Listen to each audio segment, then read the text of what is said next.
Hello, everyone. Sorry about that. We are back and in business. Okay, we're in beautiful Renner, South Dakota, in this beautiful ballpark. We have the Kindred Vikings and the Creighton Prep Junior Blue Jays in store for us today. Right now, we are in the top of the second inning, and it is 1-0 Kindred. I'll run you through it here. Mason Almaris led off the game for Kindred. He saw a first pitch, and that first pitch hit him right in the helmet.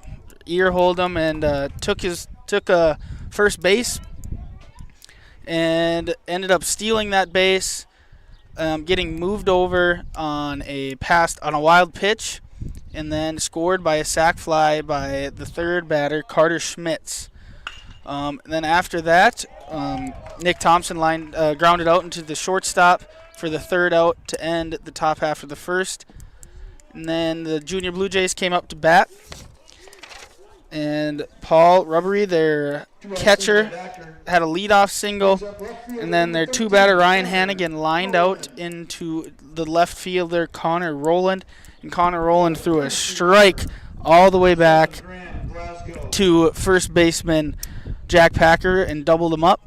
And then the next pitch, Andrew Ryan popped out to that aforementioned Connor Rowland to end the first. And now we are in the top of the second inning, and we saw two Kindred Vikings go down quickly. And now Jeremiah reaches on a sharp line drive into left field. And now courtesy running, I'm not sure who is that, Oakley. It's Graham on first. Say that again. Graham on first base. Graham Glazzo running for Jeremiah Doctor on first base, and Connor Rowland is up at the plate with two down here in the top of the second. We should be ready to go for the rest of the game. I'm sorry for all these technical difficulties, but hey, we are here, and I'm just glad to be bringing some baseball in beautiful Renner, South Dakota. Oakley, I didn't even introduce you. We also got Oakley Dubord on the camera today. He's gracious enough to come down with us to Sioux Falls up into Renner and help us out on Magnitude Sports this weekend and track these Kindred Vikings as they play 4 games, potentially more, depending on how they do this weekend. Oakley, do you have anything for the viewers? It's going to be a good weekend full of good baseball. That's all I'm going to say. All you got? Hey, yep. short and sweet to the point. We like it. Yep. Oakley and I were actually gracious enough. We played down here in 2019, right? And then you came back last year, right? And you played down here in the tournament last year. This is a very fun tournament. A lot of good teams from around the couple of states here. I know Minnesota, South Dakota, North Dakota, Nebraska. Some even come from Montana or Wyoming. They come out to this tournament and see great play with all of these teams out here. 36 teams in this tournament this year. We got 5 hosting sites, so we got a wide variety of teams out. Yep, and luckily enough, you guys out in Kindred, I know most of you viewers out there are going to be able to watch all these games Kindred, these post-117 boys are playing. Connor Rowland puts it into play, and that's a fly out to the left fielder, Dolan Beacom, to end the top half of the second. We are going to take a little break, and we will be right back for the bottom of the second inning. Top of 2. No runs on 1 hit.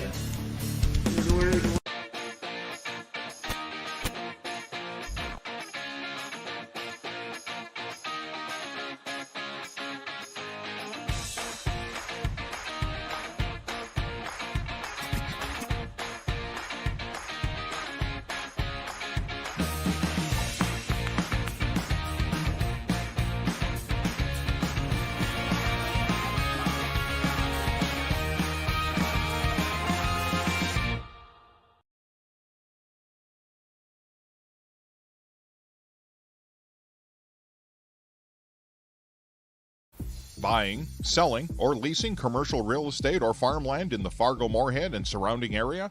From office to retail, industrial to multifamily, commercial land to farmland. As the #1 commercial, sales, and leasing brokerage in the FM region, Goldmark Commercial has the experience and skills to handle all of your commercial real estate and farmland needs with the highest levels of customer service and marketing around. Trust the experts at Goldmark Commercial Real Estate to lead your team to success.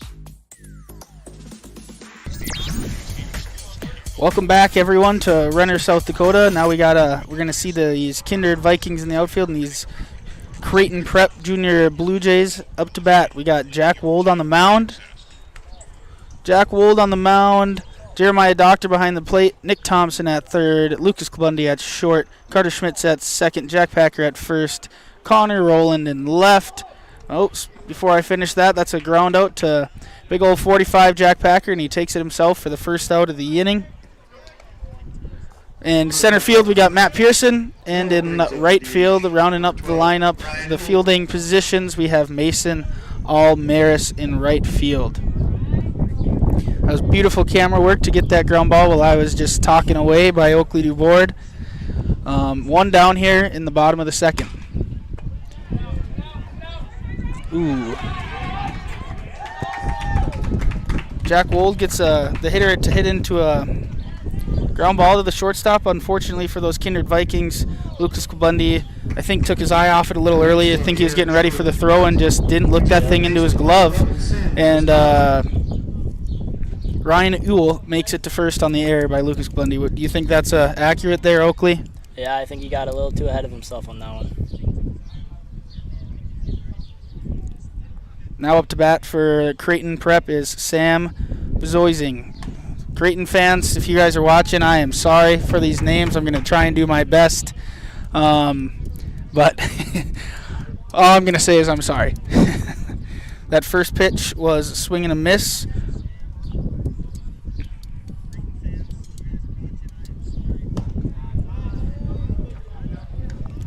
Ball one. Count is now 1-1 for Sam.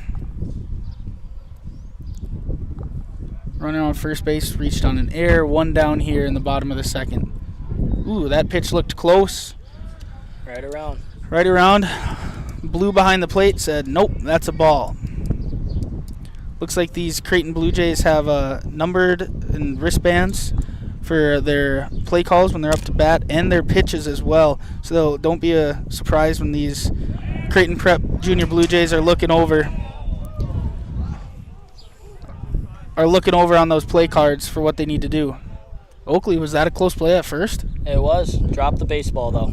Packer dropped. Catch that. Yeah, Packer dropped the baseball. It looks like they might have had him out. Must have been caught leaning. Might be stealing here. There he goes. Jeremiah Doctor's throw. Not quite in time, and Carter Schmitz does not handle the ball. Oakley, you know if that was a ball or a strike there? It is 3-1 right now. 3-1, yep. Perfect.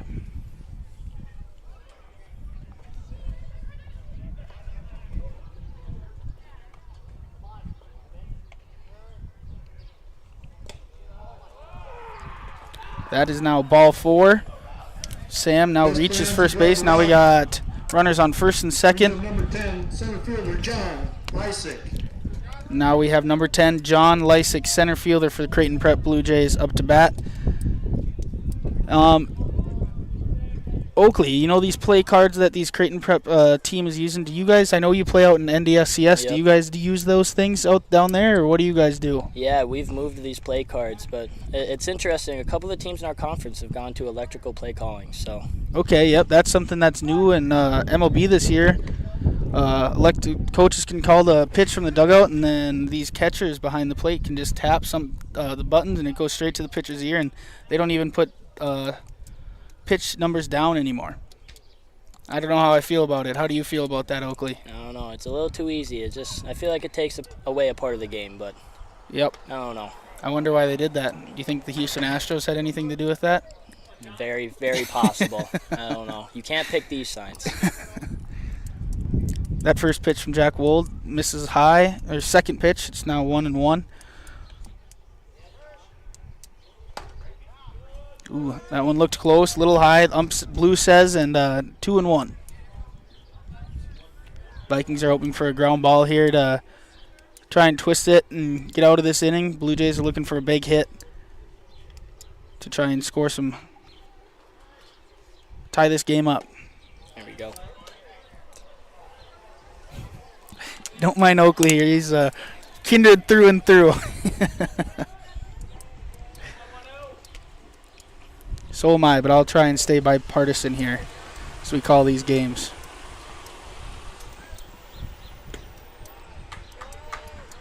That one misses low to work the count to a full count. Only one out, so I doubt the runners will be going here on the pitch.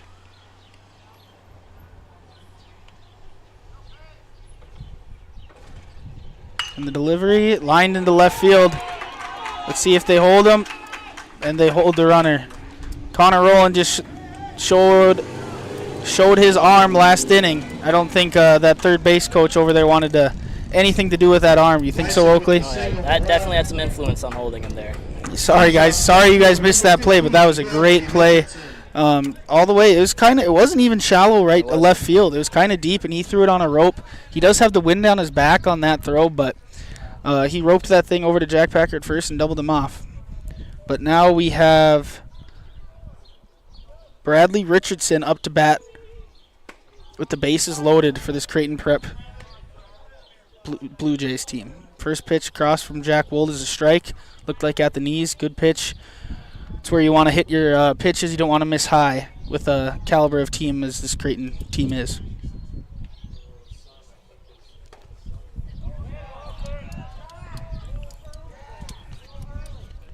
Bradley Richardson swings through it. Looks like he was a little early on that swing. Jeremiah Doctor looked like he had a little, kind of lost the ball a little there. Didn't see it into his glove. Squeaked away a little bit, but not far enough to get that runner in from third.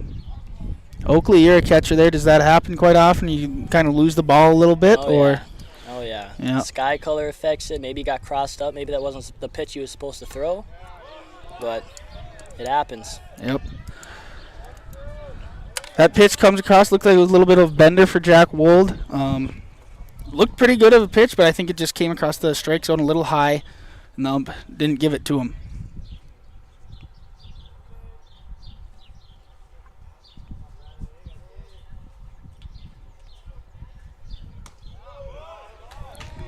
Right outside. That's a great pitch by the pitcher there. Give him a little nibbler. That curveball starts in the middle of the plate and breaks outside. That's some great discipline up there by Bradley Richardson to sit on that pitch and let that thing go outside.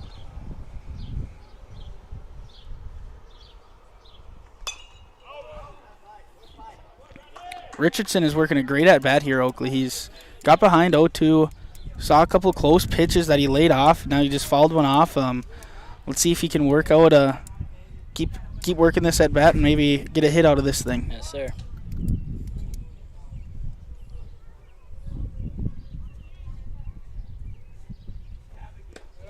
Laid off another curveball. I was lucky enough to coach Jack Wold last summer for the Babe Ruth. I'm the head Babe Ruth coach out in Kindred. Wold was a great part of our baseball success last year, taking third in districts, and great pitcher on the mound, but now he's taking that step up to the next level. And he usually plays for, well, before I tell you that story, he throws one high, and Bradley Richardson does not lay off it and swings through it for Wold's first strikeout of the inning, which brings it to two outs in the inning. But he has a great mix and works it perfectly. He has good pace, but now he's up to that next level. He usually plays on the Class B Legion team. That ball's in play, and it is caught by Mason Almaris. No damage done by the Creighton Junior Blue Jays. We will take a break, and we will come back to you in a minute. Signorama of Fargo is the trusted, preferred signage vendor of NDSU athletics. The global leader in the sign and graphic industry, Signorama is the way to grow your business. Competitive prices, free consultations and estimates, signage solutions that fit your budget.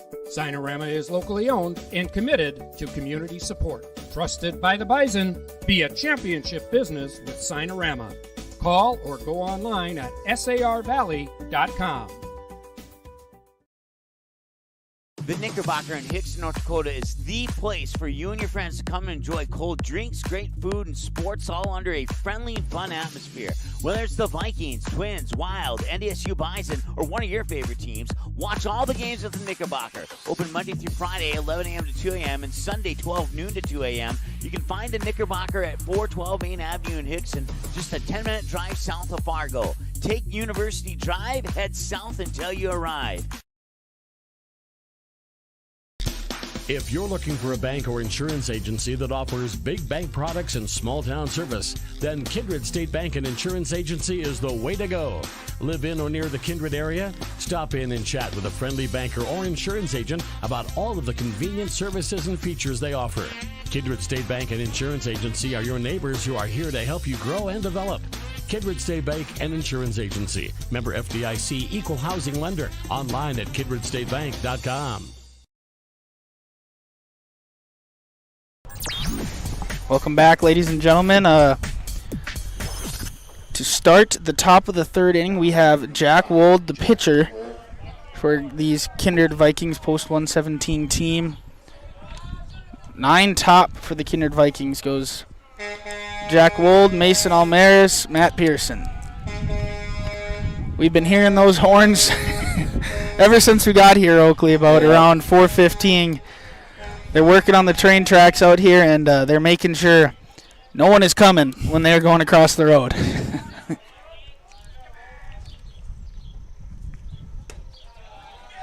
Wold works the count to 2-0 to start the at-bat.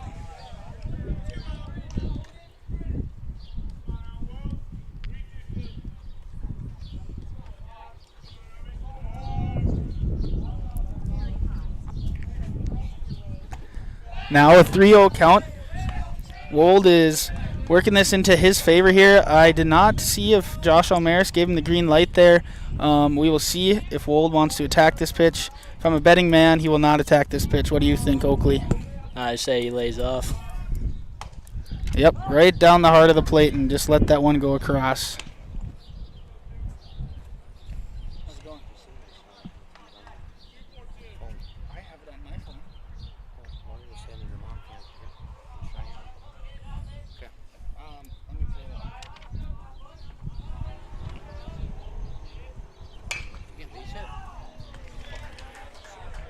Wold lines it right at shortstop for the first out of the inning.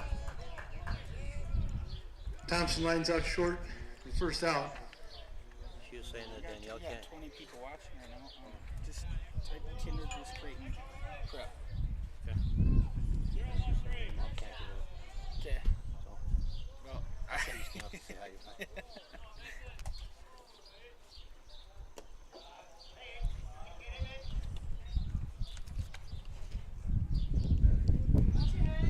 thank you, Oakley, for stepping in there. Now up to bat, Mason Almaris. Thanks.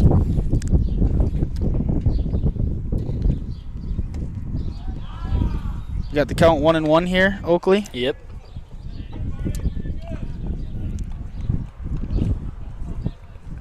Wold worked that at bat perfectly. Put a great piece of wood on it, just unfortunately right at that shortstop for this post-117 team. Ball was a little inside. Mason Almaris nearly got hit for a second time tonight.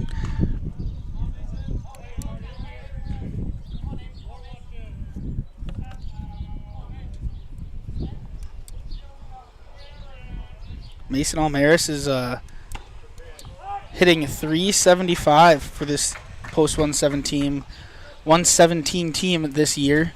He's been leading off most of the year, and they kind of have two true leadoffs in this lineup, Mason Almaris and Carter Schmitz. Carter Schmitz is in the 3-hole because of how good of Mason Almaris is on the leadoff. And speaking of right there, works the count to 3-2 and works in a walk. Mm-hmm. How important is it to have that type of leadoff guy there, Matt, or Oakley? And it's very important. It gives your hitters more confidence. It gives you more opportunities to run some plays on the offensive side and all that. Yeah, I agree wholeheartedly there. Another thing I think it is like you let everyone else in that dugout see more pitches, see what that pitcher has to offer, can maybe see that off speed. Matt Pearson drives one into right field in between second and third. And the right fielder does not hit his cut on the throw to third. And it looked like Mason Almaris was stopping too, Oakley. He was. He saw that throw, and he saw it was on a line, but just a little over the head of the third baseman there. A little over the head, and it goes all the way into the Kindred Vikings dugout. So that advances both runners up to second and third.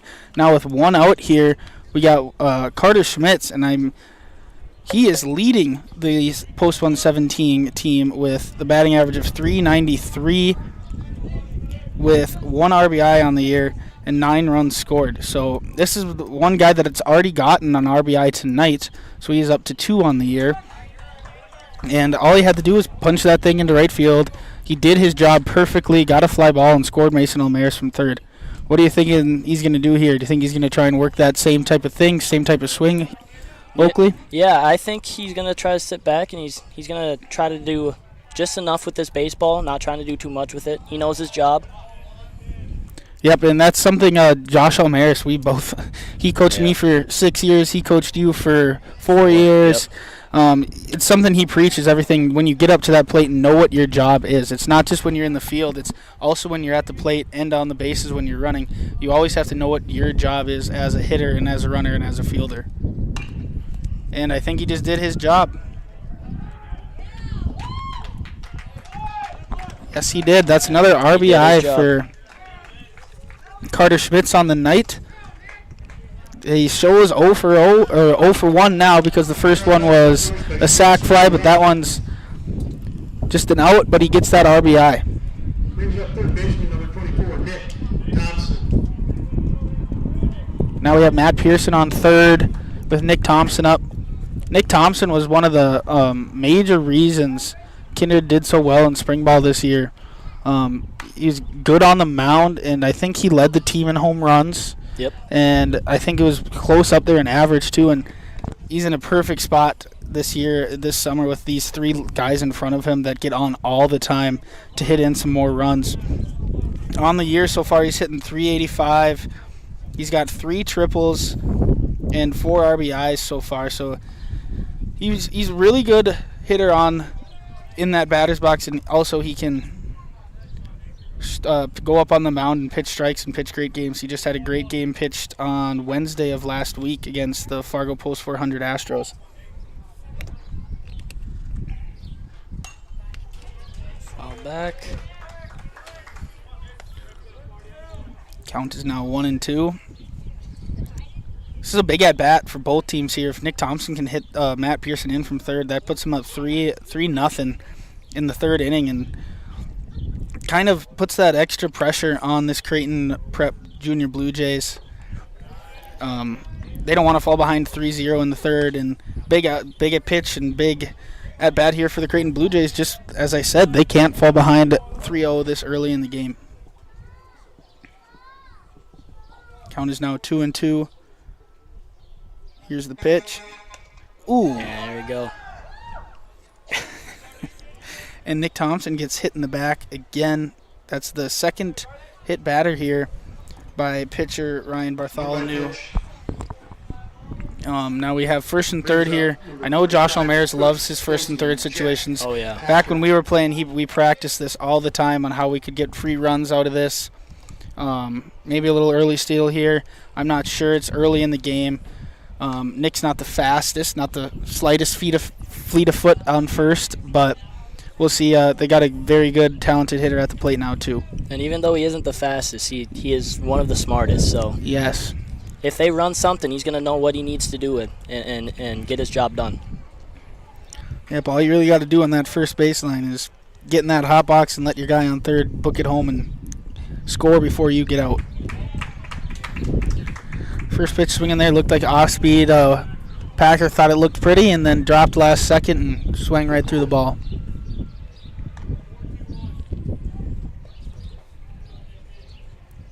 Jack Packer is hitting .227 on the year. And that one hit him too. It's the third hit batter so far for Bartholomew. Loads the bases with 2 outs. When I was talking about this is a big at bat. Now he's hit 2 in a row. Now he's got 3 people on base. This is a tough situation for these Creighton Prep Blue Jays. They need to get out of this inning without any more damage being done. And Lucas Kabundi is a guy that during the spring ball season did a really good job.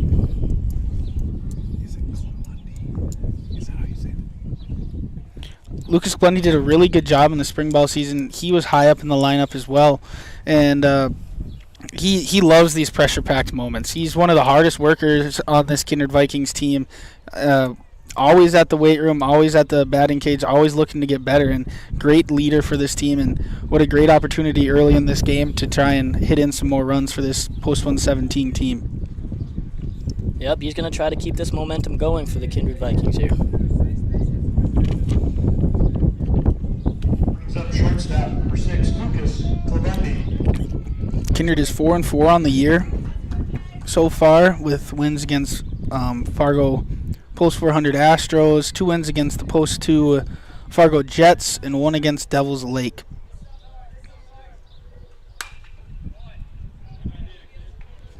Their first series of the year, they lost to West Fargo twice, split with Devils Lake, split with the Astros, and then their last series on, was that Thursday? If I'm not mistaken, they ended up beating that Post 2 Fargo Jets, that great historic program out in Post 2. It's not their main team, but it's their feeder program that works up into the Post 2. You remember playing those guys, Oakley? Oh, I remember. That's all we need to say for now. Count is now 1-1.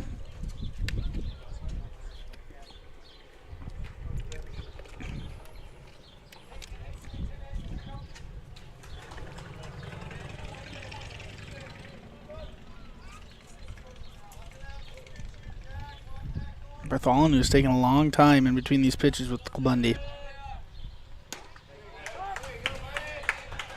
I'm not sure if Kabundi was expecting that fastball. I wonder if he was sitting curve, sitting off speed. Now he's got to have that two-strike approach to put that ball in play, make the defense earn this last out.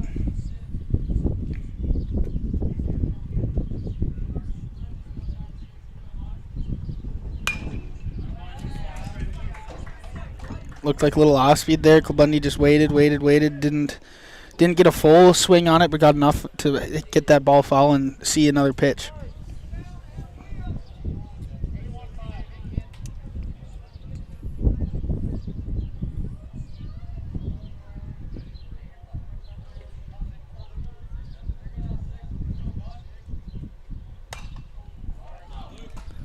There he goes again, fouling him off. Not letting Bartholomew off easy here. He's keeping this at bat alive. Just like Bradley Richardson had last inning. Lucas Kabundi falls down 1-2, and now he's fouled off 2 in a row here.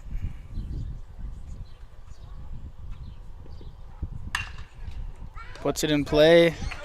Good play by the third baseman, Sam Piercing, to end the inning. The Vikings leave 3 on base, get 1 more run on 1 hit, says the press box. We are going to take a little break, get our sponsors up on the screen. We'll be back in a minute. MLGC's story began in 1906 in the rural communities of Enderlin and Cooperstown. Today, MLGC is a 4th-generation family-owned company that can deliver ultra-high-speed broadband, TV, telephone, and advanced business services to customers on a 100% fiber optic network. Now available in several rural communities, including Kindred. In an era of exploding technology, MLGC's goal is to deliver future technologies that make rural North Dakota a vibrant place to live and do business. Visit them today, MLGC.com. MLGC, moving you at the speed of light.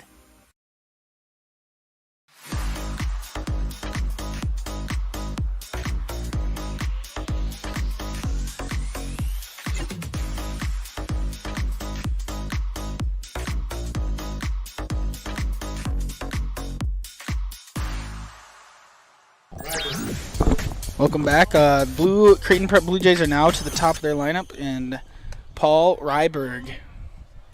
First pitch into Ryberg is a ball. I'm getting a head nod over there by Oakley Duboard. another ball by Jack Wold. Jack Wold has had a good pace so far this game. Josh Almaris and Jordan Latufsky and Paul Quislen and Dean Wixo all love that type of pace. Like to go quick, get on the mound, throw strikes, which unfortunately Jack Wold is not doing to start this at bat off. Never want to walk that leadoff guy. But his pace is quick. He's getting up on that mound and throwing that ball.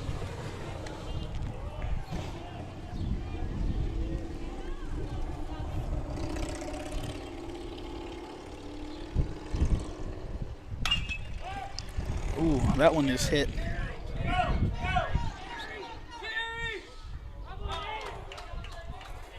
Ooh, did he come down with that, Oakley? I couldn't see it. Yes, he did. Holy great cow. catch.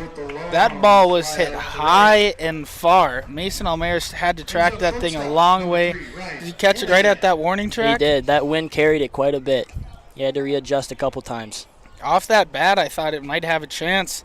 But Mason Almaris goes out there, tracks that thing down, and makes a great play. Hopefully our cameraman captured that play as well. I think he did. It was on video. You might be taking aforementioned head coach of Post 17's job over here with camera duties. We'll see. All jokes, Josh. All jokes, Josh. But right there, first pitch, Ryan Hannigan is swinging and puts up a chopper diamond cutter up the middle for a single to get on first base. Squares the bunt. Does Andrew Ryan. Just goes a little foul.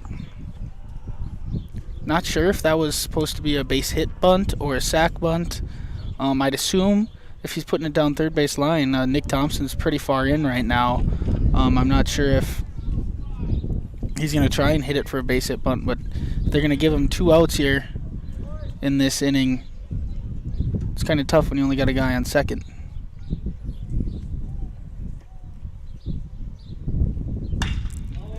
He hits that one hard. Matt Pearson tracks it, and he is out for the second out of the inning. Ryan flies up the center for the second out. That ball was roped. I think that one got stuck up in the air a little bit, Oakley. Yeah. Yep. Don't get me wrong, Matt Pearson has some wheels out in center, but I think that one, if wind at the back, might be carrying a little farther.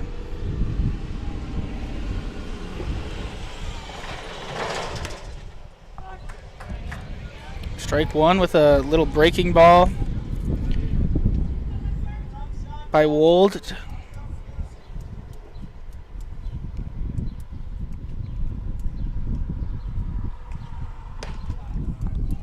Ball one. I better give a little shout out to Dan Nathan out back in Kindred, keeping that baseball field ready to go.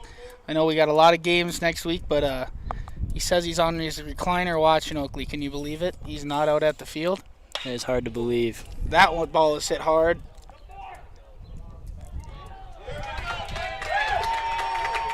And that ball is out of here. And then we have a tie game now. Tie game, 2-2. It's a great part of baseball. Yeah, Michael Burt lines that thing. It wasn't a moon shot. It wasn't anything. That thing was kind of on a rope, and I didn't even think it was hit high enough to get over that fence, but on a rope and just straight over that right field fence. We have seen our first home run on the weekend here, Oakley.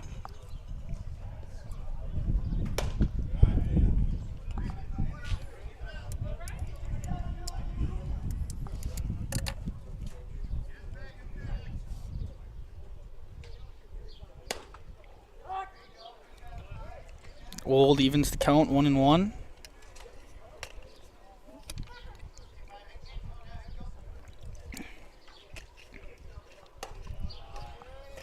So far, Wold's been going to that bender, but so far he's not been able to really get that thing across for a strike. He's been able to get it close and get these batters to nibble at it a little bit, but these batters are well enough trained at the plate to not take that bait, and they keep their bat in and don't swing at those pitches. So Wold might need to figure out to maybe put that curveball across the plate. Yep. Ooh. That was a great pitch by Wold. Just missed a little outside.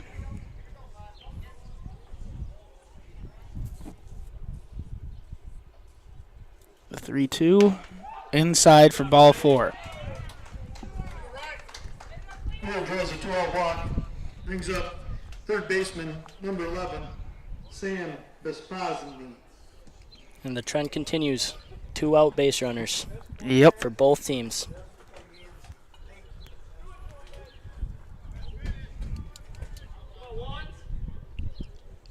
Old comes set. Delivers home. There's that curveball for a strike there. As a catcher, Oakley, do you kind of let the pitcher kind of dictate to where he wants to throw that ball, or do you go out, set up on the outside, set up high, try and tell him where you want that ball as a catcher, or is it kind of go back and forth? Yeah, it really just depends on the pitcher. Chemistry is a huge thing in baseball, and if I got good chemistry with my pitcher, I'll let him choose. But if he's a new, maybe a little younger guy, I'll try to pinpoint where I want that ball placed. If he hits a spot, that's awesome. If not, if he puts it where he wants it. Yep, so you think maybe Jeremiah Doctor, it looks like he's got that outside corner right there. Yep. Didn't move his right glove. Where he wanted it. And right where he wanted it for strike 3. That strikeout's brought to you by Buffalo Wild Wings. And that will end the 3rd inning, but not before the junior Blue Jays out of Creighton Prep tie that thing up by a 2-run shot by Michael Bird. How you overcome challenges as a farmer is what defines you. At Mustang Seeds, it's what defines us. This year brought heavy drought, late-season storms, and hail. Now is the time to savor the harvest weather and reap the rewards of the blood, sweat, and tears we've put into our fields. With strong products, proven results, and an untamed spirit, we don't allow any room for failure. Contact Clay Erdman at 701-630-2113 or visit mustangseeds.com today. You may already know that at Clothes Mentor, you can shop great designer brands without the full designer price, and that you can bring your gently used items into Clothes Mentor and sell them for cash on the spot. Here's something else you should know. Buying and selling at Clothes Mentor aids in water preservation, reduces chemical pollution, decreases landfill waste, boosts your local community. That's right, it's resale, and it's better than retail. Be green and kind to the environment by selling your clothing and buying sustainable fashion for yourself.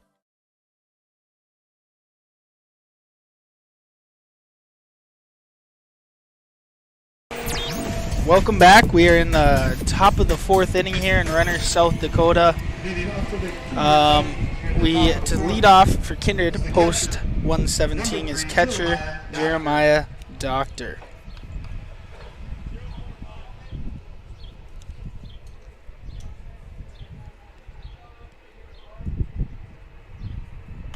First pitch is swung on and fouled off. Looked like Jeremiah Doctor pulled his head a little on that swing. I think he wanted to attack that thing and drive that thing pretty far into right field.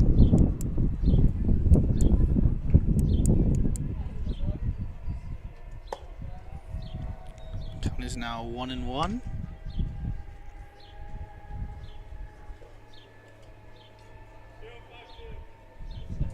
It's kind of been a clean game so far, Oakley. These hitters are hitting. There's been a couple walks here and there.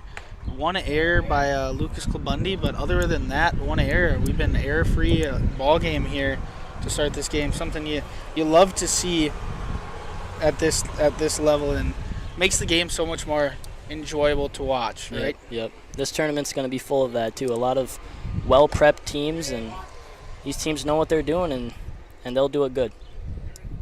Exactly. Count is now 2-2 here to Jeremiah Doctor.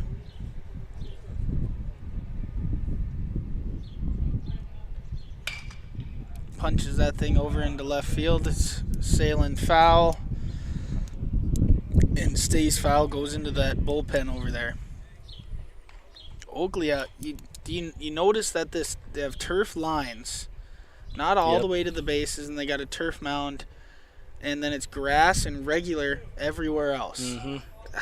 I kind of like that. I mean, it's better for the runners going to first, coming home, and I kind of like when I pitched, I liked having that turf mound. Always know you're going to have the same placement plant every single time. How do you feel about that? I like it as well. I mean, it's going to be a hot take here, but I like grass fields better than turf fields. You do? Why is that? I like the look and the authentic look of them. I don't know. They just look better in my opinion. Obviously, the play is going to be a bit tougher, but I like that as well. I like the look of it. It's just, to me, it's like you're going to get that true hop every single time, right? Yep. You're not going to get that one ball that hits that one little divot in the dirt and shoot the other way and get charged with that air. That is true. You're going to get that true hop and be able to play the ball like you know how you want to play it. Yeah, but this look makes it so it still looks pretty authentic. Yes, it does. Yes, it does. Jeremiah Doctor lines one into center. That was a great at-bat by Jeremiah Doctor there, Oakley. It was, yep. Fouls off two. Falls behind early, and then stays true to his at-bat and just drives that thing right back up the middle. Kindred's doing a great job at working the pitch count as well, which is huge in these tournaments. Yes, it is. Yes, it is. Especially if these teams have played other games this week, like this post-117 team has. If they have to try and win those region or district games, they might be dwindling down at the start of this tournament. Graham Glazzo steals second. Did he get the tag down? No, he didn't. So Graham Glazzo steals second. It looked like it was going to be a close play right away, but Graham had that dive outside. Yep. And then that dive outside brought him off the bag as he went through. Then he dove back on before that second baseman could reapply that tag. So with the 8-batter up here, do you think there's a chance of him butting him over to third? I wouldn't count it out at all. I mean, wouldn't be a bad play in my opinion.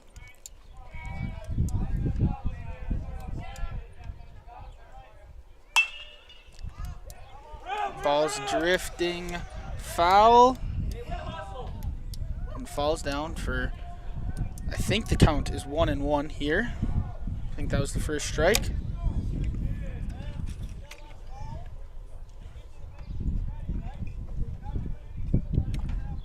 Josh Almaris is just he's teaching Graham Glazzo a point that I was just about to bring up. I noticed that Graham Glazzo ball's in foul territory, so you know you're not going to move up if it drops, right? Yep. If it's caught and you're standing on that bag, you can advance over to third. That's a long throw, and Graham Glazzo was not on the bag there, which is kind of shocking with that base running technique Josh Almaris really likes to run. Connor Rowland fouls it off.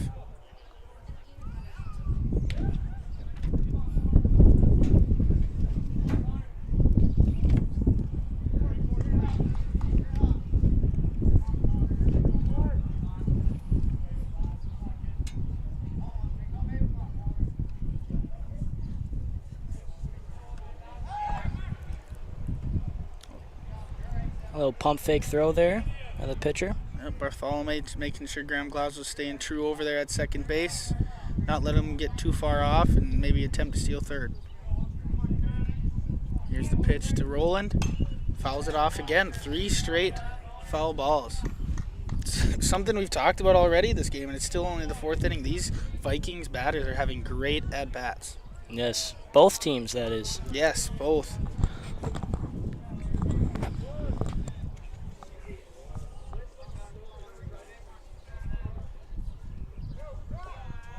Comes the next pitch. In the dirt, as you would say, or the artificial turf here at home plate in Renner for ball number 2.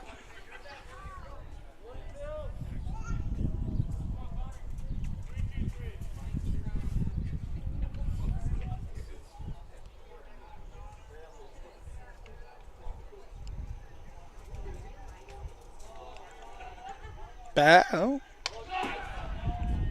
I don't know why I just said back that.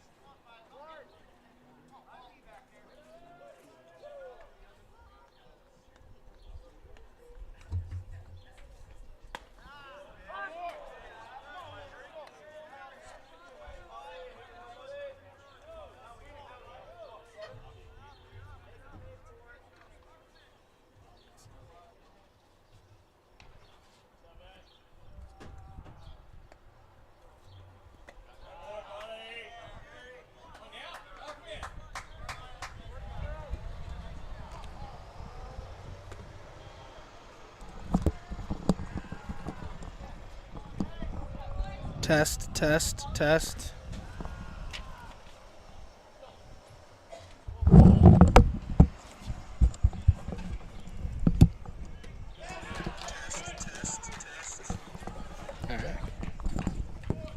We're back, ladies and gentlemen. Don't know how I just figured that one out, but we figured it out. We're going to take a break because it's a half inning, and we'll come back. Kindred Storage, built on the north side of the city of Kindred, provides secure and affordable storage. The units at Kindred Storage are new construction, isolated from water and snow, and are maintained year-round. The area is also well lit to ensure easy and safe access to your possessions day or night. Call 701-428-3121 for unit pricing and more information. You can find Kindred Storage located on the north side of the airport in Kindred. For any accounting needs you may have, Todd R. Wold, Certified Public Accountant, has you covered. From bookkeeping and financial reports to tax planning and preparation, individuals and businesses, he's here to help you achieve your dreams. Give him a call. Todd R. Wold, CPA, 701-356-1040. You can also visit wold-cpa.com. Best of luck to Kindred and both teams in today's game. Kindred Express Lane is a friendly, locally owned convenience store open 7 days a week from 6 a.m. to 9 p.m. and offers hot stuff pizza, smash hit subs, gas, diesel, and propane exchange. Kindred Express Lane is located at 220 First Avenue South across the street from the baseball and football field, just 3 inches away from Highway 15 in Kindred. While you're fueling up, be sure and grab a snack and a cold beverage. Welcome back to Renner, South Dakota. We're not in North Dakota anymore. Okay, Renner, South Dakota. We have been having just a doozy of a day right now. Yeah. Hopefully we can stay with you guys for the rest of this baseball game. But if not, we'll try and do our best to get back to you guys right away if we run into some technical difficulties again. Don't look at the stats, the hits and the errors. We are way off on that. But the score is right. The Vikings lead the Creighton Prep Blue Jays 3-2 going into the top of the 5th inning. Going into the last 3 innings here, Kindred has a 1-run lead here on the Creighton Prep Blue Jays. What's the count here? Okay. We got 2-0 right now. You're at 2-0.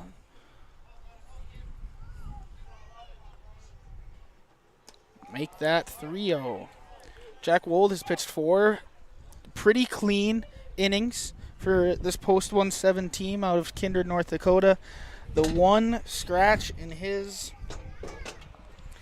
game is that 2-run shot that he gave up out in the 3rd inning, I believe, to tie the thing up. But top of the 4th, the Vikings get one back to take that lead back, and short-lived tie ball game. Now Kindred's up on the top of 5th, ready to extend that lead a little bit more.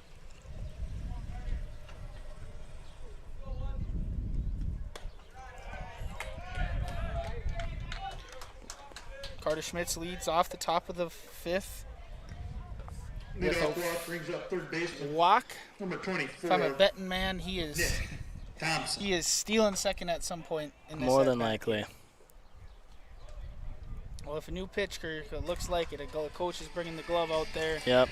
New pitcher comes in, he's probably going to have to watch a couple pitches.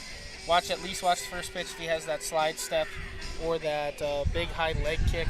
It's easier to steal second if a righty has that big high leg kick. Not as easy if that pitcher just goes straight home with that slide step. It's harder to time up and doesn't give that runner much time to get his steal attempt going. Do you love when pitchers do that little slide step? That has to help you out a bunch when you're behind the plate, Oakley. Yeah. I mean, the quicker to the plate it is, the easier type thing. So. Yep. All of that. Anything they can do to help if they do end up stealing. Anything that quickens up makes my life easier back there. Yeah, that's great knowledge there. Yeah, so we're going to take a little break. We got to give some love to our sponsors here. We've been going in and out of these this game here, so we're going to come right back in a minute.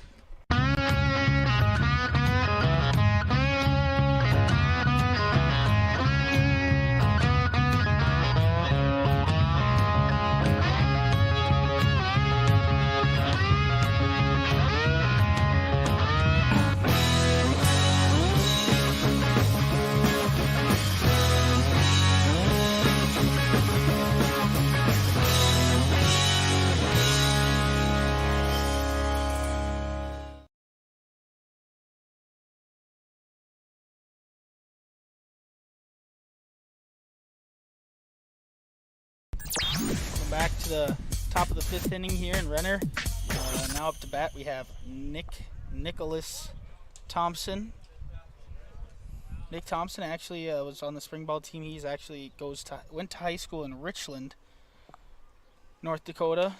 The Kindred Vikings have a co-op, and it's called the Kindred Richland Vikings. And Nick Thompson and his little brother were the only ones from Richland this year. Yep.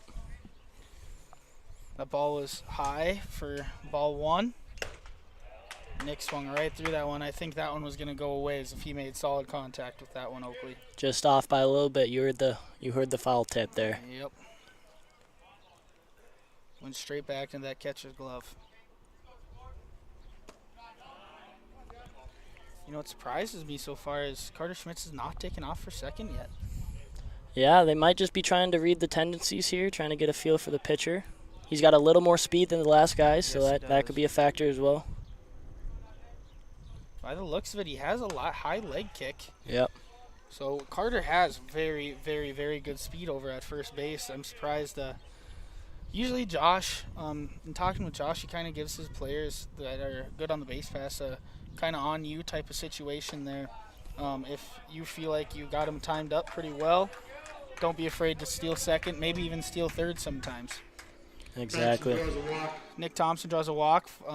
Brings up first base, puts runners on first and second with nobody out here in the top of the 5th. Now brings up big man Jack Packer. He was just at a NDSU football camp on Thursday. Yesterday, went over there and practiced. Went over and had a little camp in front of some scouts over at NDSU, and he is a tear on the football field. Oh yeah, big offensive lineman. He is also a tear on the baseball field. That's a great pitch right there. At the knees. That's exactly where you want to hit that spot. Such a tough pitch for any hitter to hit.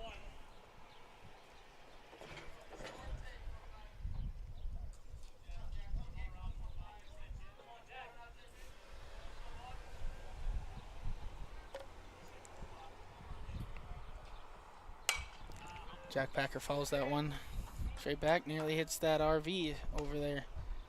Now that would be something fun. RV out to the baseball field, just walk across the highway, come watch some baseball. Yeah, that'd be a great time. But we're cooped up in a hotel. Aw, shucks. Uh-oh, Carter Schmitz.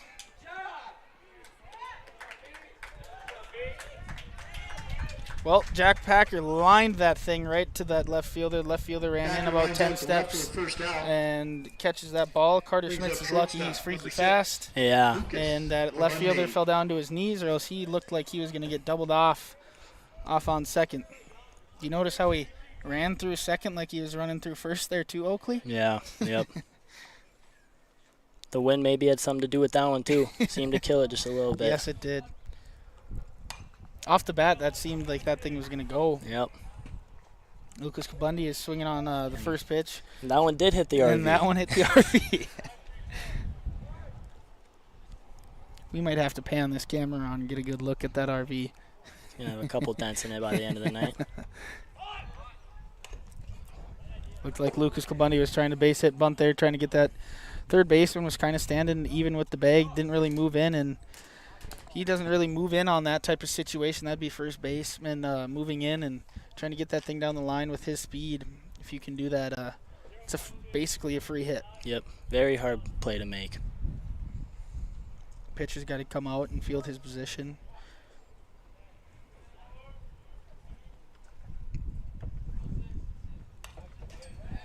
And Lucas Bundy falls another one straight back. Oakley, what other big baseball things going on right now? College World Series started up today. Yes, it did. Team I'm cheering for actually won their first game of the night, the opener. Good old Oklahoma beat Texas A&M to start off the College World Series. I have them in the finals. You do? My prediction. Losing, but in the finals nonetheless. Losing to who? Arkansas. Arkansas, okay. Arkansas, yep. Okay. Seems like the favorite right now is Texas to win Yeah, that thing. that is true. But you know what they say, it's baseball. You never know what's going to happen. That is 100% true. The count is now 1-2 on that wild pitch. Moves the runners up to second and third. Now it is 2-2. Lucas Bundy's working another great at-bat up there. All he really has to do right now is hit that thing into the outfield, or it looks like the middles are playing back. They're playing, yep. Second, oh, here they come. Now they're playing in. So now you really just need that pop fly to the outfield. A hard ground ball to any of the infielders isn't going to score him. And he works this count. He was 0-2 right away, fouls a couple off, and then gets 3 straight balls. Now the count is 3-2. And here is the payoff pitch. Fouls another one. That one is going straight for the RV again. Oh, little short. Just by a couple inches.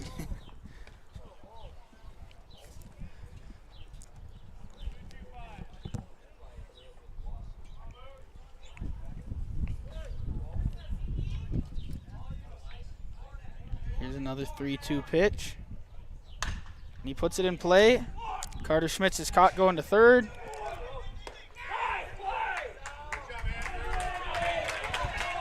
If you're Carter Schmitz there, you know the infielders are in. Yeah. You know you got to be able to watch that ball through the infield if you really want to score on that type of situation. Doesn't get through, gets caught at third. In that situation, in that base running, I think the thing that he wanted to do even more than that is probably get in that hot box, let Lucas Bundy work up to second, and it's basically just an out, right? Yeah, at that point, yes. Back to runners on third and second with just now 2 outs now, kind of that same situation. You need a hit to score a run, or maybe 2. But now it's first and third, 2 outs, no run score for the Kindred Vikings. That bat opens up with a 1-0 count. It is now 2-0.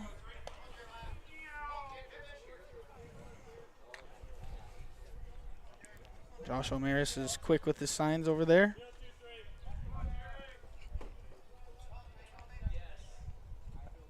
Jeremiah Doctor, last time up to bait, worked a great at bat and then ripped a line drive straight up the middle.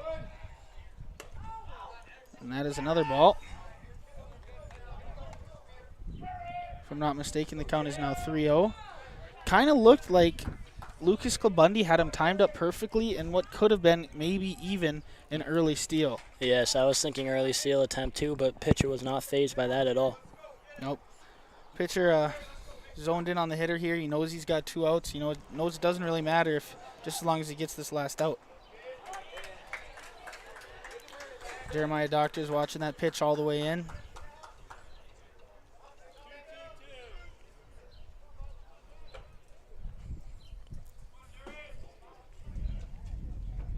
The count is 2-2.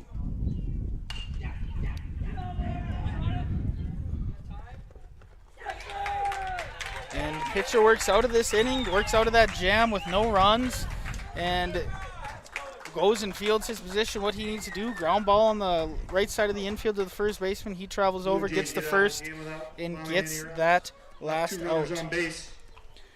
We will take another little break here. We will be back with the bottom half of this. Jamie Swenson, Senior Associate with Park Company Realtors, will help you find the home you're really looking for in your real estate endeavors. Growing up in Gary, Minnesota, and graduating from NDSU, Jamie has made her home in Kindred, proudly cheering on the home team in blue. Selling or buying? Make that home run call to Jamie at 701-799-1779 or visit connectwithjamie.com to browse new listings and listen to the Realtor Moms podcast. Jamie Swenson of Park Company Realtors supports the Kindred players of today and the hometown rookies of tomorrow.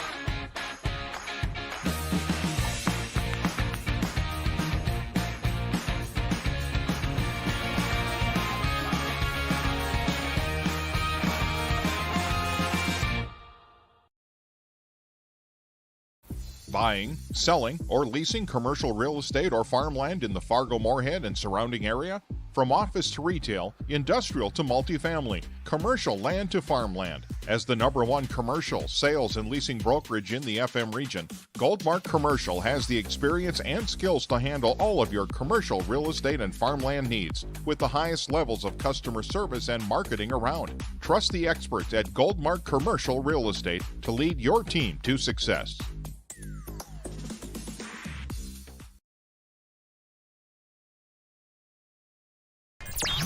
Welcome back, just in time for the first pitch at the bottom of the 5th. And it's in play right away. Off Carter Schmitz's gloves, sticks with it, and beats it out. I'm not sure, ladies and gentlemen. Oakley? Yeah, I think it was the right call there. Yes, I agree with the call. What do you think? We're going to give Carter Schmitz there. We think that's an error, or we give him a hit? That's got to be a hit. That was a hard hit ball. I think that's got to be a hit, too. Press box agrees near a dive attempt on that one, so got to give him a hit. Hard hit. I guarantee you Carter Schmitz is in his head right now saying, dang, I should have had that one, though. Down 1 here in the 5th.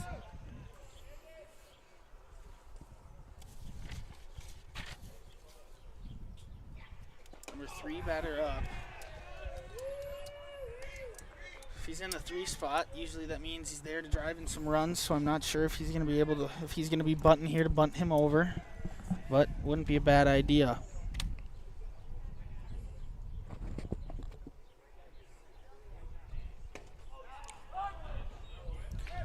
Keeping that pitch on the knee, down by the knees, Jack Wold does. Gets strike 1, now it's 1-1. Coach is yelling out a play number.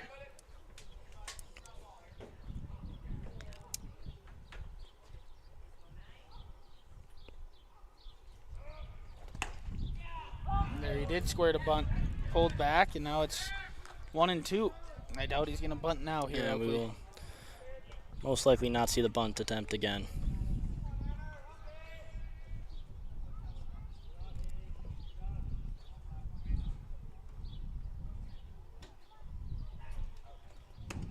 Great pitch by Jack Wold there to get a strikeout. Strikeout brought to you by Buffalo Wild Wings for the first out of the inning. Ryan goes out swinging for the first out. Brings up 14, first baseman, Michael Burt. What did this guy do last at bat, Oakley?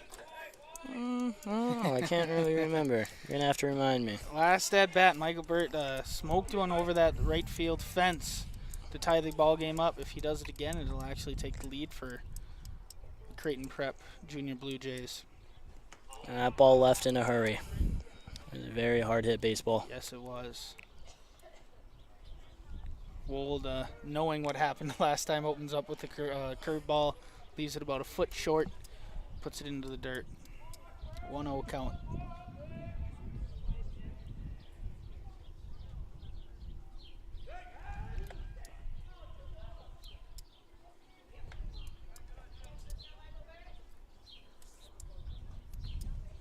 Wold has a pickoff attempt at first, gets the ball back.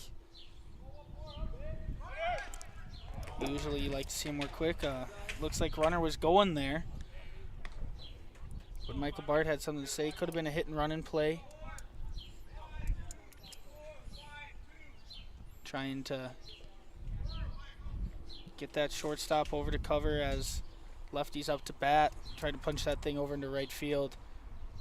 Get that base runner running. Another pickoff attempt by Wold. Packer gets him the ball back. Wold's back on the mound. Should already know what he's pitching. Don't know why he's taking so long in between that pickoff attempt. Another good pitch. Another great pitch. Count is now 1-2. This would be a big out. Get your second out of the inning to the number 4 guy, and if you get the next guy out, you got 6, 7, 8, 9. And And Matt Pearson's camped under that one. When I say that ball left the bat very loud and very quickly yet again. I think if you'd have pulled that ball a little bit more down the right field line, I think that ball would have been out of this ballpark yet again. But that's just a really hard hit out for the second out of the inning. 2 outs, runner on first. Wold still up on the mound. Straight up. Oh, and Jeremiah Doctor last second backpedals a little bit and comes down with that foul ball out.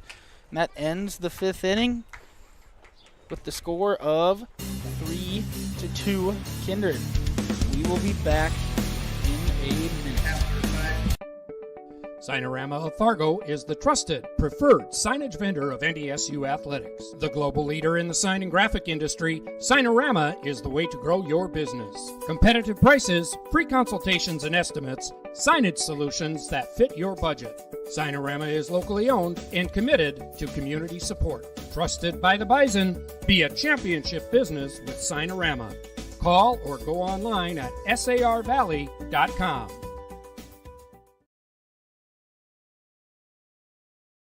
The Knickerbocker in Hickson, North Dakota is the place for you and your friends to come and enjoy cold drinks, great food, and sports all under a friendly and fun atmosphere. Whether it's the Vikings, Twins, Wild, NDSU Bison, or one of your favorite teams, watch all the games at the Knickerbocker. Open Monday through Friday, 11 a.m. to 2 a.m., and Sunday, 12 noon to 2 a.m. You can find the Knickerbocker at 412 Main Avenue in Hickson, just a 10-minute drive south of Fargo. Take University Drive, head south until you arrive. If you're looking for a bank or insurance agency that offers big bank products and small town service, then Kindred State Bank and Insurance Agency is the way to go. Live in or near the Kindred area? Stop in and chat with a friendly banker or insurance agent about all of the convenient services and features they offer. Kindred State Bank and Insurance Agency are your neighbors who are here to help you grow and develop. Kindred State Bank and Insurance Agency. Member FDIC, Equal Housing Lender. Online at kindredstatebank.com.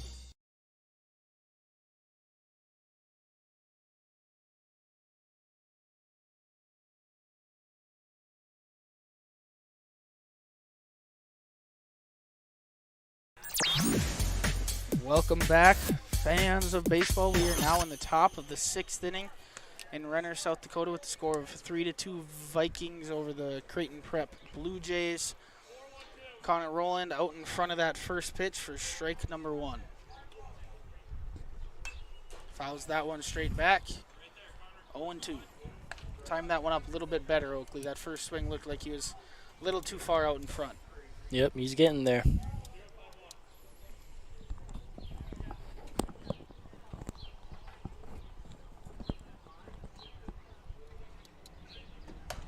And that one is right down the middle for strike 3. Rowland goes down looking. First out. For strikeout by Brings up John the pitcher, number 5, Cassell. Jack Wold. Strikeout brought to you by Buffalo Wild Wings. Brings up the Kindred Vikings pitcher, Jack Wold.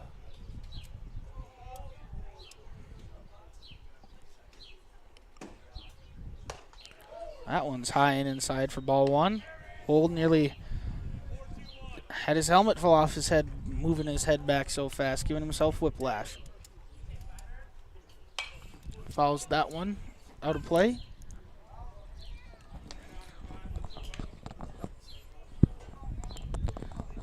So it is top of the 6th here. Oakley, how much longer do you think this Kindred team is going to keep Jack Wold out on that mound? I say for as long as they can, because like you mentioned before, they've had 4 games this week, and arms are limited. So if they can use him for as long as he can go, then I think they do it. That is a great point, Oakley. And Jack Wold usually plays down with the Class B Legion. They have Class A Legion and Class B, and Wold puts that in play, and the center fielder makes a great running play and gets the out number 2. But Wold usually plays for that Class B Legion and brought him to this Dakota Classic out here in Sioux Falls, and he stepped up big time in this first game, keeping this good team from Creighton Prep in check, and really has only given up 1 big hit so far, and that was that home run to give up those 2 runs. He's pitched a great game. I think head coach Josh Almaris is going to ride him out till he either runs into some trouble or he runs out of that pitch count. Yeah, definitely. Mason Almaris for the first pitch strike.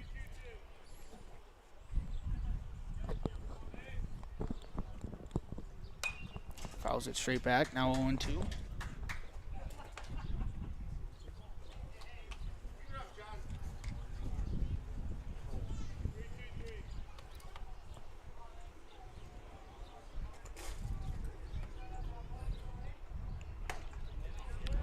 And Mason Almaris went. 1-2 is the count.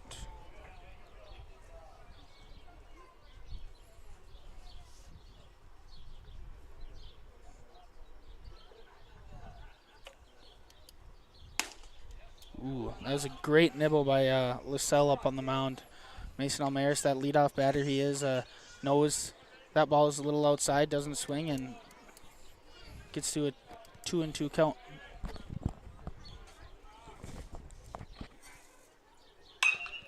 Swings, lines it out to center, straight to the center fielder for Creighton Prep. And Kindred goes down 1, 2, 3 here in the top of the 6th.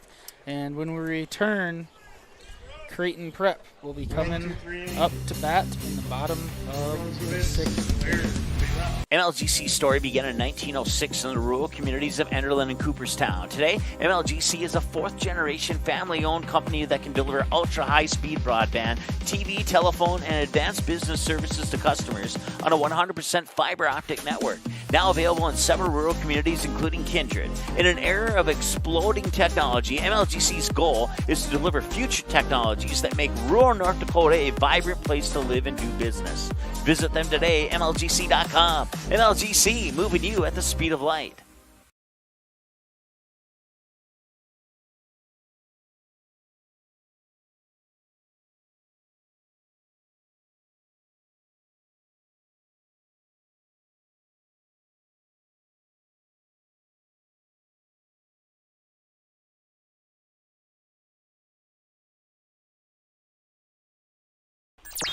And we are back.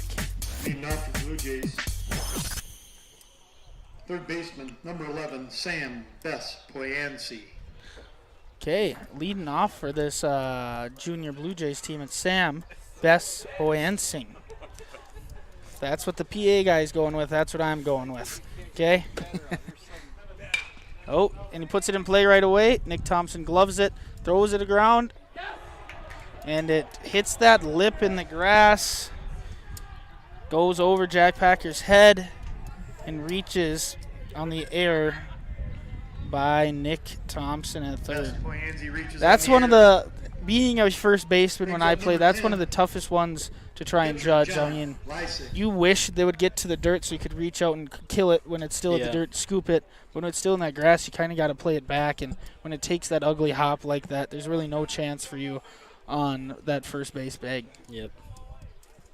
Unfortunate for the Kindred Vikings there. Jack Wold does exactly what he wanted to do right away at the beginning of this inning. It's a ground ball, just unfortunate Nick Thompson left that thing a little short. Pickoff attempt, close. Packer gives the ball back. And Creighton Prep has another play call.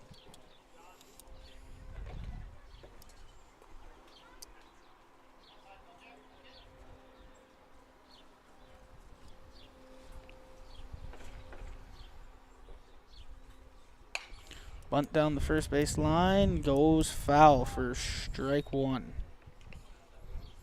Almost a nicely placed bunt. Yes, it was. Right there, I think Jack Packer probably should have been charging that thing a little more. Usually on this play, third baseman that crashes, pitcher covers right side of the infield, but when that thing's hard down the line like that, that's when you kind of got to go out and get it yourself as a first baseman. Basically give up that second base play and go tag him as he's coming up the line. Yep. Swinging away, foul ball for strike two. Jack Wold is out ahead early with 2 foul balls here. Let's see if John Lascelle, now the pitcher for Creighton Prep, has anything to do here. Get that runner up to second base any way possible. Lays off that curveball.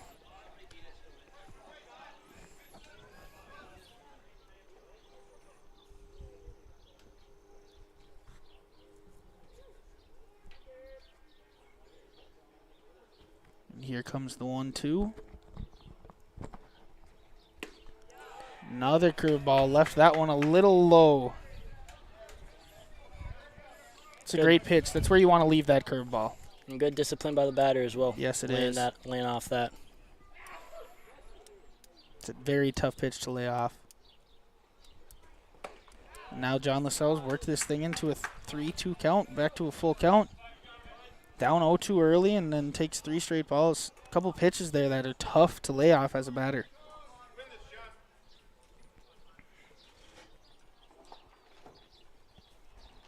Swings through that for out number 1.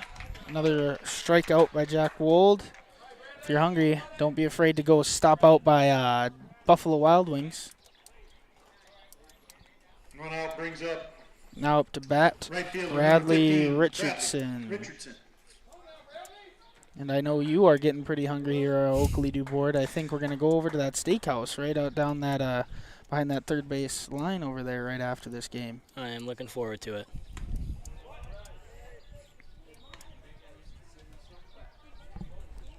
First pitch is a ball to Richardson. Richardson had a great at-bat earlier in this game, fell behind early, worked it full. Now it's the other way around here. Now we can see if Jack Wold can attack him now.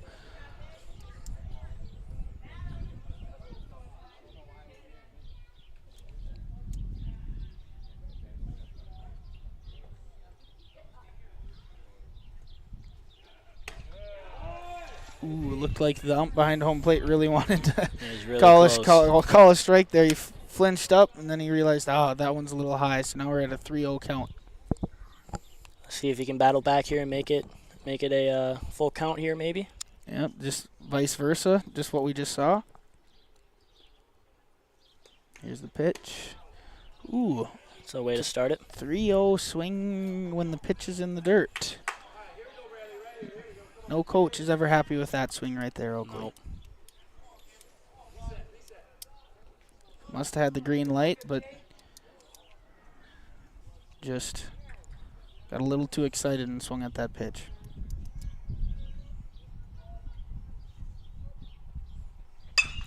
Puts that one in play into left field. Connor Rowland is camped under it. Makes the play for the second out and throws that thing into the cutoff Lucas Kablundi and keeps that runner on first base. 2 outs here in the 6th inning. Fly out to left. Brings up left fielder, number 8. I think Jack Wold is getting close to his pitch count here. Yeah, he's got to be close here soon. Yep, I think the plan after Jack Wold is either Lucas Kablundi, Carter Schmitz to come in and close this game. Wold might just transfer straight into one of those positions depending on who goes in. Wold played second base last year and shortstop mainly when he wasn't on the mound, so he'd be comfortable in either one of those positions. Count is now 1-1.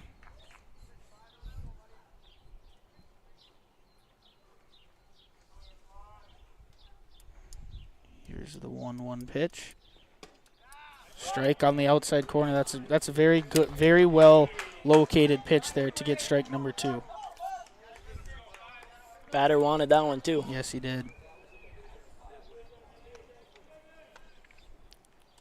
Here's the 1-2. Great pitch by Jack Wold to get strikeout number 2 of the inning. Jack Wold has done a terrific job through these first 6 innings, and now let's see if we'll see the 7th inning coming up after this quick break.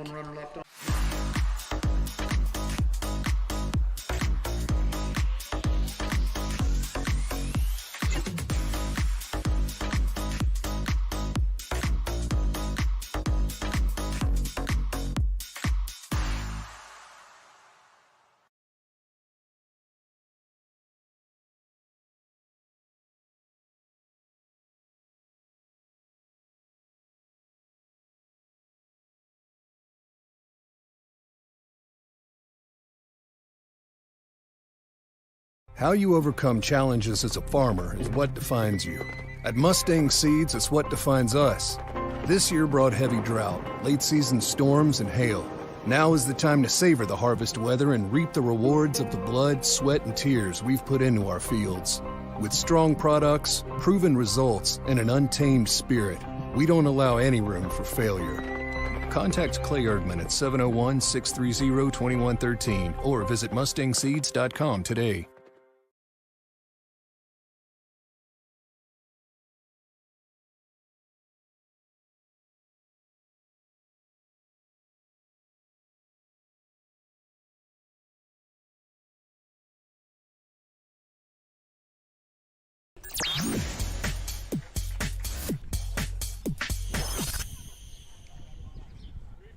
Welcome back, everyone. We are here, top of the 7th inning, last inning of this last game of the day on this first day of Dakota Classic Tournament here in Renner/Sioux Falls and all these other sites that are hosting this great, very big tournament here in South Dakota. Matt Pearson starts the at-bat going, he's got 2 balls and 0 strikes on him. Make that 3-0. John LaSalle he's came in and had 2 great innings of relief here, just coming in here, maybe a little amped, knowing this is the last inning, need a shutdown inning so his bats can get back in the dugout. And there he goes. Yep, there he gets strike 1.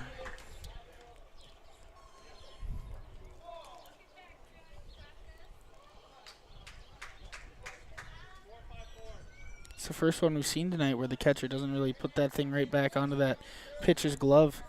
How much pride do you take in that when you're catching to get that ball straight back to your pitcher? I take a lot of pride in it. It's just like those pregame throwdowns a second.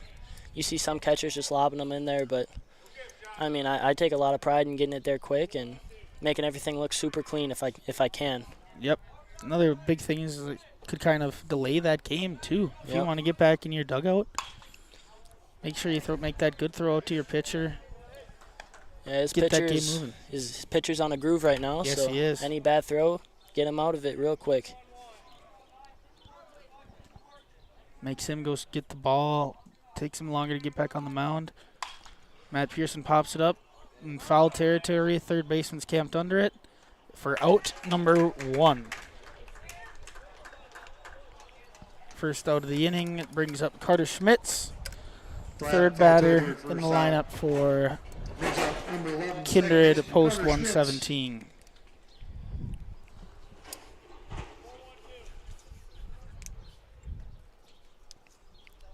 Looks like Carter Schmitz is rocking a basketball arm sleeve. Something like that. Takes strike 1 at the knees.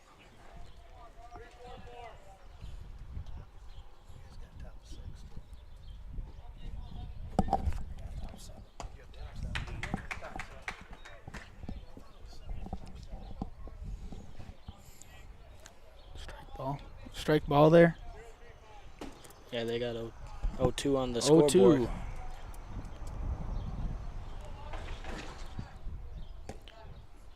There's the ball. 1-2 now the count. just solidified that one. Yep.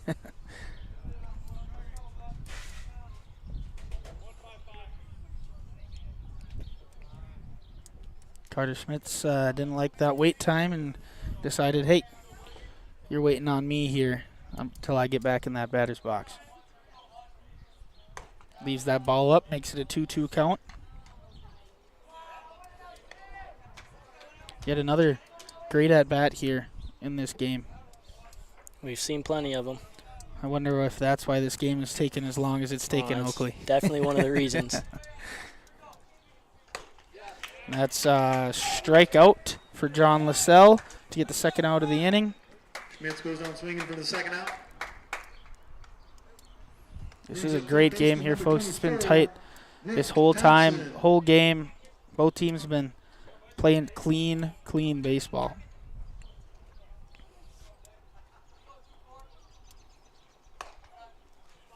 That one is up and inside on Nick Thompson. Yep. If pitchers get behind in the account, they work their way back. If hitters get behind in the count, they work their way back to make it a full count. It's just been great baseball. You can tell these teams are very well coached and very well disciplined at the plate and in the field and on the mound.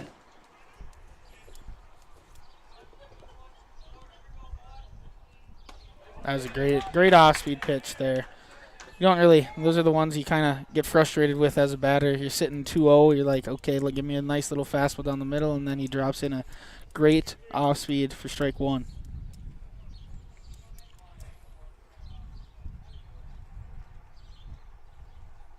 And Nick Thompson gets hit for the second time tonight.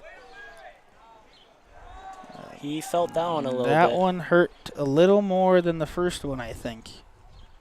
He's got that elbow guard, too, and I don't think either time it hit him in that elbow guard. That one looked to just miss the elbow guard.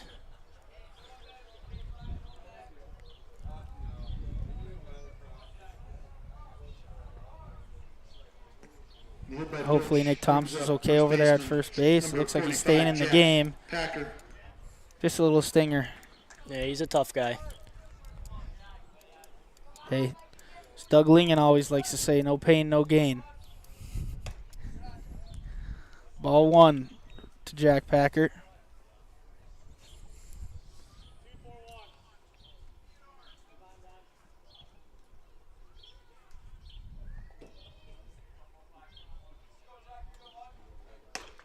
Ball outside, makes that a 2-0 count. Seems like John Lascelles, seems like he struggled to get those first pitch strikes. Started out 3-0, worked his way back, started out 2-0, ended up hitting him after he worked his way back, and now he's started out 2-0 again, and there he gets that strike again. He just must like getting to that 2-0 count. He's very consistent.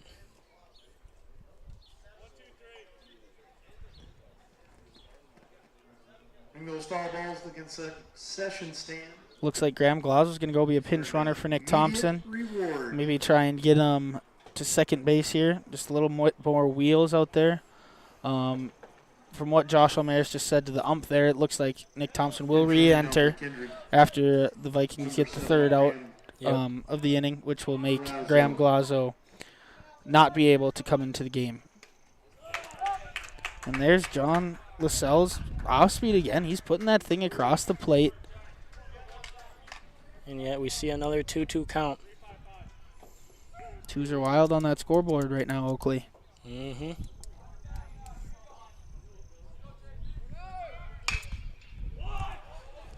Ooh.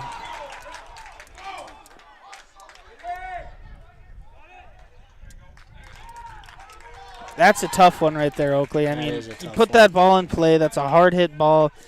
Looks like that shortstop's in position to make that play, and then it just kicks right at the last second and shoots out into the outfield. Now at shortstop, number 6, Lucas Trabundi. Looks like there's going to be another pitch runner. Jorgen Swenson out on the base paths. Jorgen Swenson just got back from a trip from Norway. This is his first game back. Don't see that too often, trips to Norway. Jorgen Svensson's got some wheels on him. Got a good batter up at the plate. I'm not sure if we'll see him attempt to steal or not here. Not sure if this Kindred team has practiced this early steal or not yet. Got good speed on third, good speed on first.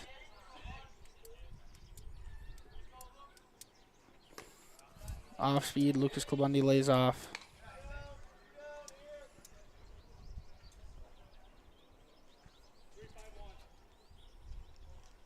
Catcher gets the pitch call from his coach. Pitcher accepts it. Lucas Klabundi fouls it straight back.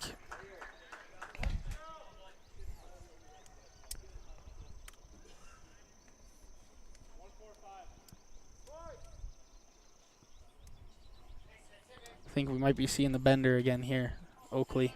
I wouldn't call that out at all. Oh, he sticks with the fastball. Third baseman gets it and gets him out at first. No damage done here in the top of the 7th.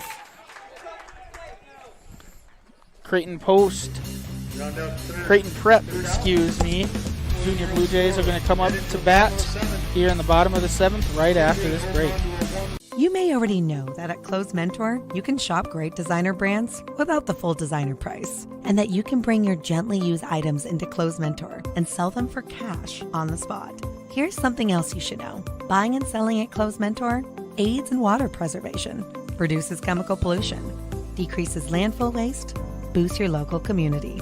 That's right, it's resale and it's better than retail. Be green and kind to the environment by selling your clothing and buying sustainable fashion for yourself.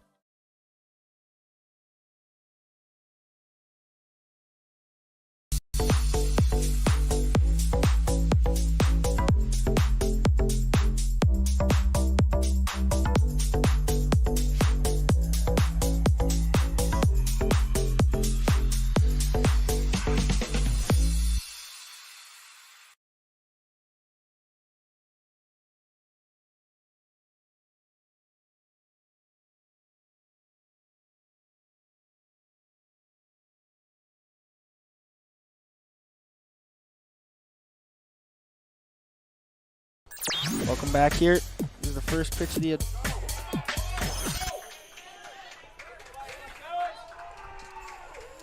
I think first pitch of the at-bat, and he gets hit right on the foot. Yep. Ball goes back to the backstop, and that is not how Kindred wanted to start this inning. Ryan Hannigan.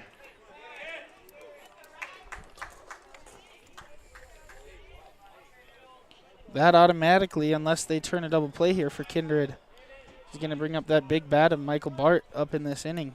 He's in the hole as we speak.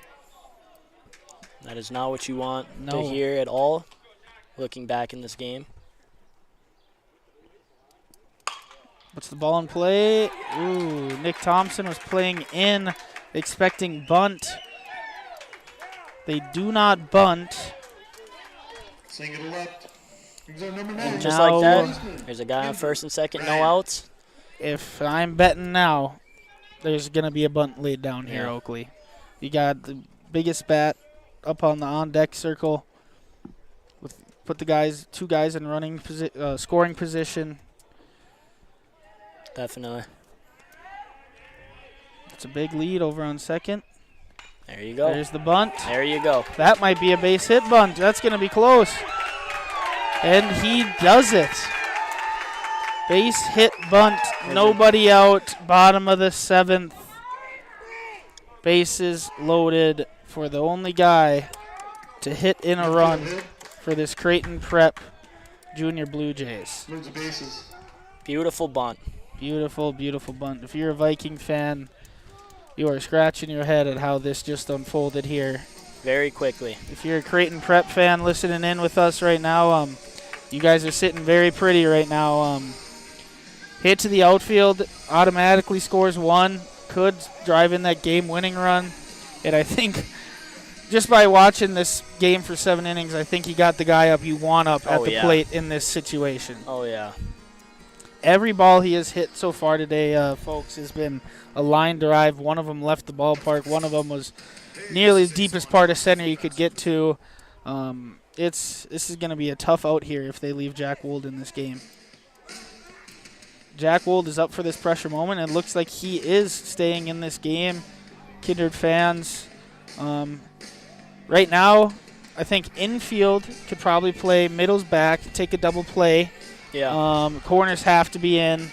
They're in. They can shoot that ball home. Hope for a home and first situation here. But first things first, you got to get an out here for Kindred. You have to get at least one here. Yep, I would agree. Wold comes set. Here comes the pitch.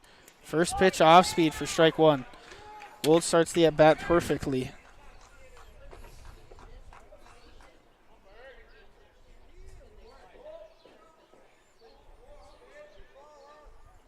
Another off speed. Gets him swinging for strike two.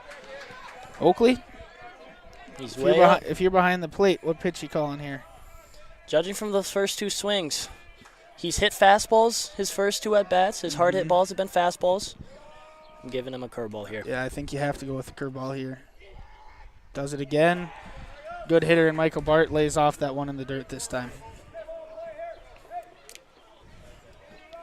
I think you still got to bring him again with that curveball, hoping to get him to chase. Yep. That or outside high fastball. Nope, there's that curveball. This is tough here. Seen 4 straight curveballs. Here comes the 5th pitch of the at-bat. Another one. Ooh, that one just missed low by the looks of it. And now we have a full count. Oakley, I think you got to attack him here with your best pitch. I don't like if it's a curveball, you throw it, but I think you got to attack him with a fastball here, make him earn his way onto the base pass. You can't walk in a run here. Throws another curveball for strike 3. Gets the strikeout outside corner. Great pitch by Jack Wold. That's exactly what Kindred needed there. Now it's a hit up the middle. They can twist it for a double play, end the game. Corners in, they can throw that ball home and one to get the out of the game, or just getting out at home and not let a run come across the board. Looks like Wold kind of slipped on that first pitch there. Just a little high on the call, too. Ball one. Need to stand up for this one, ladies and gentlemen. Ball 2. Same spot as first ball, it looked like. Yep, leaving that ball. He's letting up high a little too much. He's got to finish down to get that strike across that plate, not leaving it high.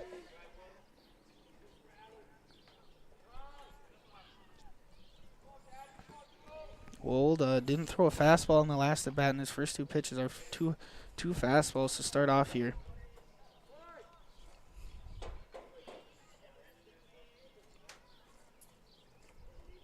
Wold's taking some time in between this pitch here. Throws another fastball in there, fouls it off. 2-1 count. You can tell it's not a lot of people are cheering right now in the fan section. They're kind of just holding their breath here, knowing what one pitch could mean here for both teams. A really big spot in this game right now. In play, and that's through. Is he going to send him? Oh, he held him up at third. Ball comes through to home. We have a tie ball game, ladies and gentlemen. Patton with the RBI single to right. Ties the ball game. Looks like Josh Almaris is coming out. Oh, hasn't crossed that line yet. He's checking something. Number 17. There he goes. We will now see a new pitcher for the Kindred Vikings, as this is Josh Almaris' second visit to the mound. Jack Wold had an amazing game on the mound, just gave up that 1 home run and just ran into some struggles here in the bottom of the 7th inning. Your typical late game struggles as a pitcher. Loss of control, maybe a little bit. Yep, tough one here for Vikings. Now we got looks like Carter Schmitz is coming in. We're going to let him get some warm-up pitches in, and we're going to go support our sponsors here. Kindred Storage, built on the north side of the city of Kindred, provides secure and affordable storage. The units at Kindred Storage are new construction, isolated from water and snow, and are maintained year-round. The area is also well lit to ensure easy and safe access to your possessions day or night. Call 701-428-3121 for unit pricing and more information. You can find Kindred Storage located on the north side of the airport in Kindred. For any accounting needs you may have, Todd R. Wold, Certified Public Accountant, has you covered. From bookkeeping and financial reports to tax planning and preparation, individuals and businesses, he's here to help you achieve your dreams. Give him a call. Todd R. Wold, CPA, 701-356-1040. You can also visit wold-cpa.com. Best of luck to Kindred and both teams in today's game.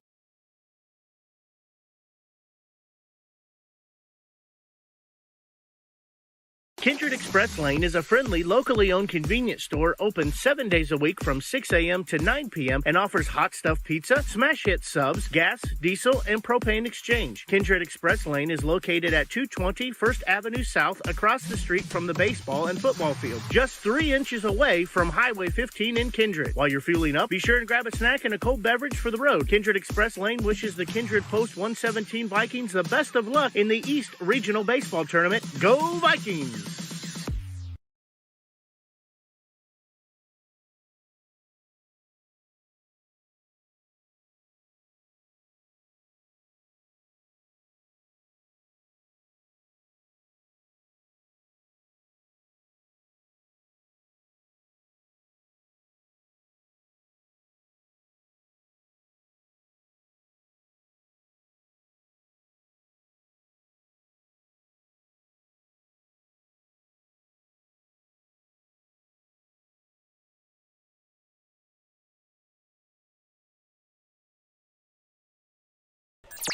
Welcome back here to Renner. We got bases loaded.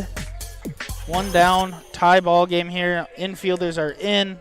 We got Jack Wold over at short now. Carter Smith's in to pitch, and Lucas Kalbundi over to second. And here comes, Is that a little suicide safety squeeze attempt? Yeah, I think it was a safety there. The coach was yelling, "Go!" over at third base. It looked like the guy on third decided not to run. Hitter pulled back for ball 1. That ball is hit hard. Let's see if Matt Pearson can get the ball in. That's a good throw, and he's got him! Oh, he dropped the ball. He dropped the ball.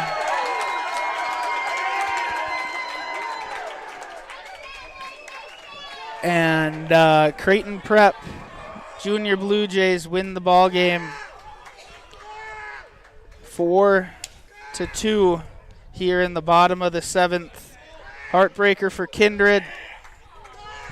Great comeback by Creighton Prep to win this game here on the first night of this Dakota Classic on this beautiful Renner Field.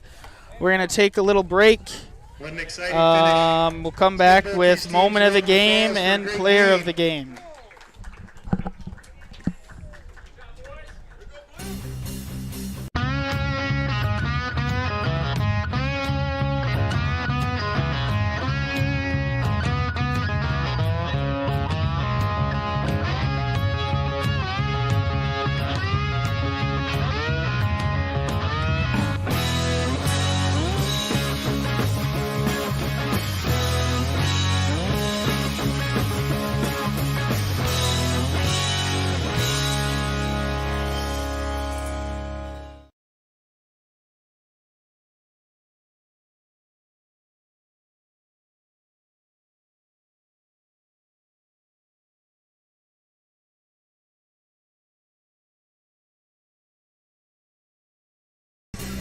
Okay, welcome back here off air. Oakley and I just talked about moment of the game brought to you by MLGC Fast Fiber out in Kindred. Moment of the game, well, we just saw it. Yep. For you Kindred faithful, it's a little bit of a heartbreak, but holy cow, did they Creighton Prep come back and storm up and score 2 runs in this bottom of the 7th. They give a little sac fly out to center. Matt Pearson makes the play, shoots it home, It gets it there in time. Just unfortunately on that slide, that ball pops out of Jeremiah Doctor's glove. And the runner for Creighton Prep touches home plate. And that's all she wrote for the game tonight. Oakley, any last thoughts on how this game went tonight? I mean, if this is how the tournament's going to go, we're in for a treat. Yes. I mean, game 1 was amazing, and luckily we have 3 more within this next weekend. So I'm looking forward to it, and we'll see how tomorrow goes. Yes, Oakley said it perfectly there. Great first game. Happy we guys can bring it to you. Had a couple technical difficulties there for you. Hopefully the computer stays nice and cool in that 98-degree weather tomorrow. But we're excited to bring you 3 more games of this post-117 team, and we will see you tomorrow. Thank you, ladies and gentlemen. Seating has been a presentation of the Magnitude Sports Network. Don't forget to subscribe, click the bell, and visit our website at magnitudesn.com for a schedule of our upcoming broadcasts.